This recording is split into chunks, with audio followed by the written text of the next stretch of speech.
안녕하세요. 향단TV의 라니입니다. 오늘은 난세영웅 허경영을 아십니까? 제 사장을 읽어드리겠습니다. 이 책은 5천만 국민이 꼭 봐야 할 필독서입니다. 꼭 한번 읽어보시길 바랍니다. 그러면 제 사장을 지금부터 읽어드리겠습니다. 제 사장. 혼돈과 절망을 넘어서 불공정이 판치면서 우리의 민주주의 민주자가 사라지고 있다. 나라의 실제적 주인 자리는 특권층이 차지하고 국민에게 남은 것은 주인이라는 빛바랜 깃발뿐이다. 빈부격차의 벽 앞에서 젊은이들이 날개를 젓고 민족의 장래가 바람 앞에 등불처럼 불안하다. 공의를 기초로 한 혁신적 변혁밖에는 방법이 없다. 민주주의는 최선의 정치 체제인가? 고대 그리스 민주 정치의 결과. 오늘날 대다수 우리 국민은 민주정치가 지상 최고의 정치 체제라고 믿고 있다. 사람들은 시민들이 세계사에서 왕과 귀족 위주의 특권층만을 위해 존재했던 국제제를 갈아엎고 자유권과 평등권을 성립시킨 프랑스 대혁명, 미국 독립혁명, 그리고 이후의 지속적인 투쟁을 통해 마침내 모든 국민이 나라의 주인이고 누구나 정치에 참여할 수 있는 3등권을 가지며 자유와 권리를 누리게 된 오늘날의 민주주의를 이루어낸 것이야말로 인류사의 기념비적 쾌거라고 생각한다. 우리나라의 현대 역사도 독재에 맞서 민주주의를 쟁취해온 과정으로 이해한다. 학자들은 인류 역사에서 민주주의라는 제도를 만들고 발전시킨 것은 인류가 이룩한 업적 중 최고의 업적이라고 평가한다. 물론 차별과 억압이 심했던 봉건 신분제 사회에서 차별을 철폐하고 모든 사람이 존엄한 존재이며 자유와 평등, 행복을 추구할 권리를 가진 존재라는 점을 확립한 것은 큰 의미가 있다. 그러나 나는 오늘날 우리의 민주정치에 상당한 문제가 있다고 본다. 일단 오해하지 않기를 바라는 마음에서 먼저 나 역시 누구보다도 모든 국민이 나라의 주인이라는 것과 그것을 실현하는 것이 공의로운 일임을 강조한다. 내가 국민은 국가라는 주식회사의 주주이므로 배당을 받을 권리가 있다는 말을 하는 것도 모든 국민이 나라의 주인이라는 국민 주권주의, 곧 민주주의에 기초하고 있으며 형식이나 법칙이 입으로만 아니라 실제적으로 국민이 국가의 주인이 될 수 있도록 해야 한다는 취지에서이다. 그러나 정치의 영역에서만큼은 민주주의가 기득권 세력에 의해 농락당하거나 특정 세력의 교묘한 기만술에 국민이 넘어가 겉으로는 민주정치이지만 실제로는 소수 기득권을 위한 그들만의 정치가 될 수 있는 치명적인 약점을 지닌 정치 체질을 지적하지 않을 수 없다. 사실 민주정치는 근대에 이르러 처음 생긴 제도가 아니다. 지금으로부터 2500년 전에 그리스도 도시국가 아테네에서 이미 실시되었던 제도다. 물론 지금처럼 신분과 성별 차이 없이 모두가 동등한 권리를 가졌던 것은 아니다. 자유민보다 훨씬 숫자가 많았던 아테네의 노예는 시민이 아니었고 여자도 참정권이 없었다. 10만 명 남짓한 인구 중 2만 명 정도의 남성 자유민만이 참정권이 있었다. 그리고 지금처럼 국민의 투표로 선출된 대표가 의사결정을 하는 간접 민주주의 방식이 아니라 자유민이 한자리에 모여 직접 정치적 의사결정을 하는 직접 민주정치였다. 그러나 고대 그리스 아테네의 민주정치에는 심각한 문제가 있었다. 자신의 주장을 관철하기 위해서는 그것을 펼치는 기술이 필요한데 소피스트라는 궤변론자들이 나타나 상대를 이기는 언변술을 가르치는 일이 성행했다. 그러다 보니 절대적 가치나 진리 같은 것은 중요하지 않았고 교묘하게 말을 잘하는 자가 정치적으로 성공할 수 있었다. 이런 사람의 연설에 현혹된 시민이 그 의견을 쫓아가는 이른바 중우 정치가 횡행했다.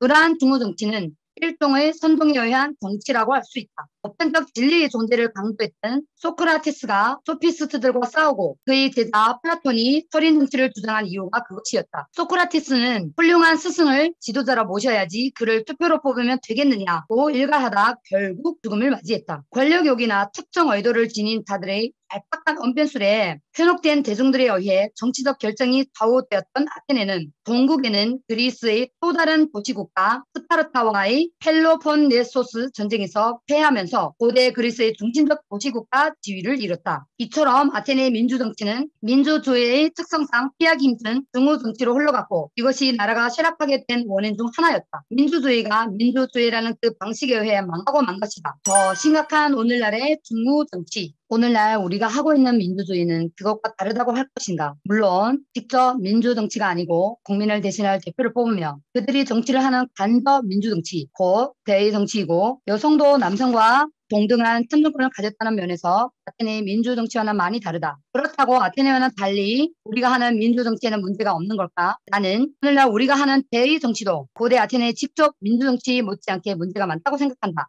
아테네의 민주정치가 일부의 선동과 어수룩한 군중에 현명하지 못한 결정이 문제였던 것처럼 오늘날 우리 국민의 선거권 행사에도 심각한 문제가 있다고 할 수 있다. 대의정치 하에서 국민은 투표를 통해 자신의 의사를 정치에 반영해줄 대리인을 선출한다. 그가 대통령이나 국회의원들이다. 그런데 선거 과정의 일부가 결코 공정하다고 볼 수 없다고 생각한다. 먼저 선거에 미치는 대중매체의 영향을 지적하지 않을 수 없다. 오늘날 신문, TV 등 언론 방송과 네이버나 다음, 구글 같은 인터넷 포털은 정보 제공에서 국민에게 거의 절대적인 영향을 행사하고 있다. 그들이 무엇을 취재하고 어떤 시각으로 보도를 하는가, 또 인터넷 포털이 어떤 뉴스를 노출하느냐에 따라 사람들의 생각과 관심에 엄청난 영향을 준다. 대부분 사람은 언론 방송에 나오면 별다른 의심 없이 그것을 믿는 경향이 있다. 물론 이들 대중매체가 객관적이고 사실적인 보도만 하고 인터넷 포털이 공정성을 유지한다면 그렇게 문제될 것이 없다. 그러나 실제로는 대중매체가 권력이나 특정 세력에 장악되는 경우가 적지 않았다. 인터넷 포털도 운영의 주체가 어떤 정치적 경향성을 띠는가에 따라 상위에 노출되는 기사가 달라질 수 있다. 이렇게 되면 심각한 문제가 발생할 수밖에 없다. 그들에 의해 조작된 여론이 형성될 수도 있다. 언론 방송은 얼마든지 자신들과 커넥션이 있는 정치 세력의 후보나 선호하는 후보에게 유리한 정보를 쏟아내고 다른 후보들에게는 악의적인 보도를 할 수 있다. 불공정하고 편파적인 보도가 버젓이 자행될 수 있다. 그것은 국민의 선택에 그대로 영향을 준다. 지금 우리나라의 언론 방송 중에도 그러한 보도 자체를 가진 곳이 적지 않다. 거대 정당의 특정 후보에 대해서는 선거 기간 전부터 엄청난 양의 기사를 쏟아내고 언론 방송에서 수없이 보여준다. 마치 언론 방송이 그들의 선거운동원 같은 착각을 일으키게 할 정도가 된다. 그러면서 군소정당과 무소속 후보에 대해서는 아예 언급조차 하지 않거나 부정적으로 보도하여 언론 방송만 지지하는 국민은 그들이 후보로 나왔는지도 모르고 알아도 부정적으로만 알게 된다. 언론 방송이 허위 왜곡 보도를 하는 경우도 적지 않다. 2018년 5월 5일 나는 당시 미국의 트럼프 대통령을 만난 적이 있다.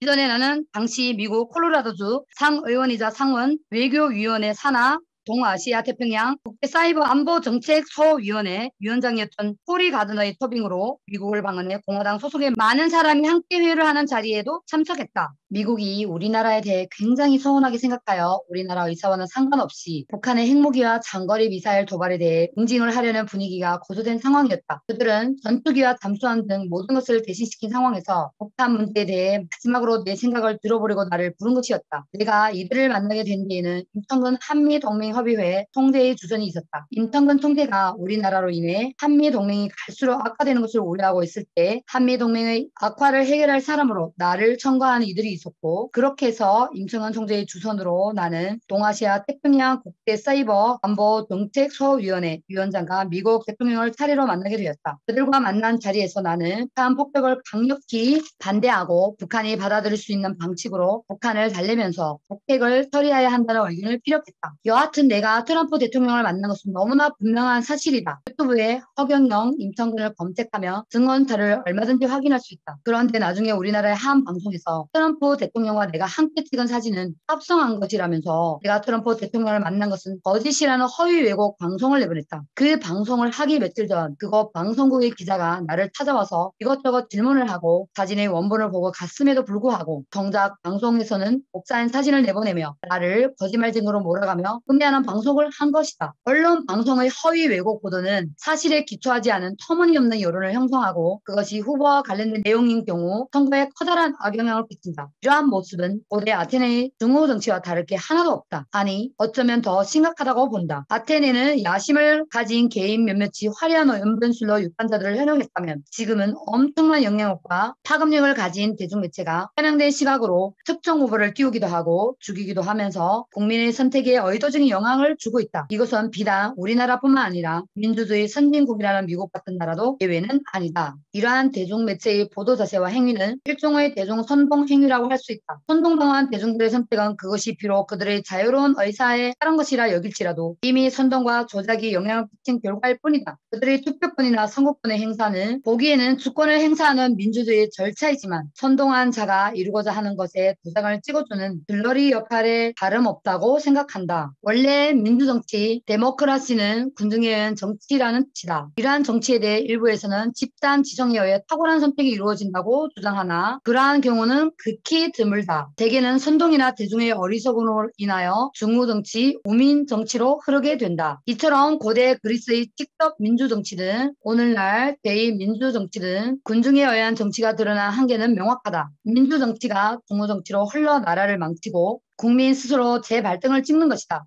비행기는 탁월한 조종 실력을 지닌 조종사가 몰아야 한다. 군중이 투표로 조종사를 뽑는다면 유능한 조종사가 뽑힌다는 보장을 할 수 없다. 형편없는 조종사가 뽑혀 비행기를 조종한다면 돌이킬 수 없는 재앙이 올 수도 있다는 것은 자명하다. 우리 국민은 이제 정치 영역에서만큼은 소크라테스와 플라톤이 주장했던 것처럼 진리와 선을 아는 설인이 국가와 국민 모두의 이익을 위해 정치를 행하는 지혜로운 정치 방식을 생각해 봐야 한다. 민주정치의 또 다른 심각한 문제점으로 지적할 수 있는 것이 부정선거 가능성이다. 이것은 기득권을 가진 정치 세력이 자신들의 권력과 이익을 공고히 하기 위해 교묘한 술책으로 선거에 영향을 주려고 하거나 부정을 저지르는 것이다. 그래도 이전에는 기득권 세력이 조직을 동원하여 유권자에게 직접 현금을 살포하거나 투표함 바꿔치기 등의 단순한 수법으로 선거를 조작했기 때문에 비교적 탈로 나기가 쉬웠다. 그러나 지금은 발달한 과학기술을 선거에 활용하면서 부정선거의 가능성은 더 커졌고 교묘한 방법을 구사할 수 있어 설령 부정이 있어도 쉽게 드러나지 않게 됐다. 선거에 활용되고 있는 과학기술은 개표와 집계를 훨씬 수월하게 할 수 있는 장점이 있다. 그런데 이렇듯 편리한 기술의 활용이 조작의 가능성이 제기되면서 부정선거 의혹으로부터 결코 자유롭지 않은 것이다. 지금 선거 때마다 끊임없이 부정선거 의혹이 제기되는 것은 그런 이유 때문이다. 부정선거는 사전투표나 우편투표 실시 등 선거제도의 허점을 통해서도 얼마든지 일어날 수 있다. 아마도 그 어떤 제도를 도입하더라도 부정선거 의혹을 완전히 배제할 수 없을 것이다. 정치 세력이 부정선거라는 유혹을 뿌리치기 어려운 것은 민주주의라는 제도 자체가 가지고 있는 약점이라고 할 수 있다. 민주주의 원리 중 하나인 다수결의 원칙에도 문제가 있다. 대통령 선거에서 A와 B 두 후보가 대결을 벌여 51대 49의 득표율로 A 후보가 승리했다고 가정할 때 49% 되는 국민은 A 후보와 그의 정책을 지지하지 않기에 A 임기 기간 내내 불만스러울 수 있다. 특히 두 후보 사이의 정치적 신념이나 정책에 극명한 차이점이 있고 지지층이 그것에 크게 좌우된 경우라면 문제는 매우 심각할 수 있다. 국민 분열이 심하게 처리되어 사회가 불안해질 수 있기 때문이다. 정권이 바뀔 때마다 정치 보복이 일어날 수 있다. 실제로 이러한 현상이 우리나라에서 빈번하게 일어나고 있다. 이처럼 대표를 뽑는 간접 민주정치 방식이든 시민이 직접 정치적 결정에 참여하는 직접 민주정치 방식이든 민주정치는 문제가 발생할 수밖에 없는 불완전한 제도이다. 오늘은 여기까지만 읽어드리겠습니다. 오늘도 향단TV 끝까지 시청해주신 모든 분들께 감사드립니다. 다음 시간에 또 만나요. 감사합니다.